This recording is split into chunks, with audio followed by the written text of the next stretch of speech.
আজকে জানবো কবরবাসীদের কি রমজান মাসে আযাব বন্ধ থাকে। রমজান মাস কি আসলেই কবরবাসীদের জন্য বিশেষ রহমতের মাস? এই প্রশ্নের উত্তর জানতে হলে আমাদের সহিহ হাদিস দেখতে হবে।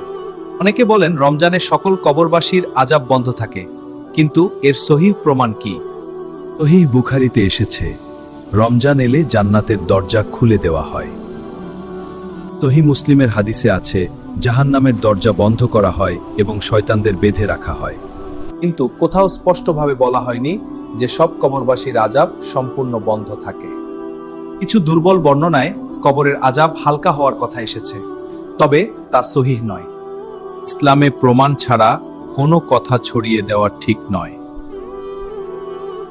রমজান রহমতের মাস, এটি নিশ্চিত সত্য। এই মাসে আল্লাহ বান্দাদের প্রতি বিশেষ দয়া করেন। তাই আমাদের উচিত বেশি বেশি ইবাদত করা এবং মৃতদের জন্য দোয়া করা। মৃতদের উপকারে আসে আমাদের দোয়া ও সদকা।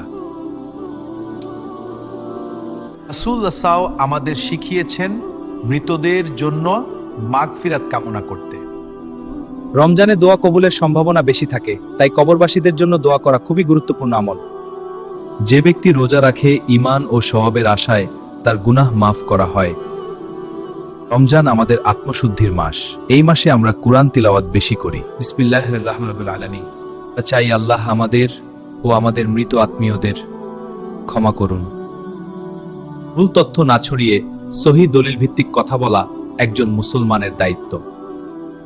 শুন, রমজানে বেশি বেশি দোয়া করি, আল্লাহ যেন কবরবাসীদের প্রতি রহম করেন। আর অবশ্যই ওয়াল কন্টেন্ট ইউটিউব চ্যানেলকে সাবস্ক্রাইব করবেন ইসলামিক ভিডিও পাওয়ার জন্য।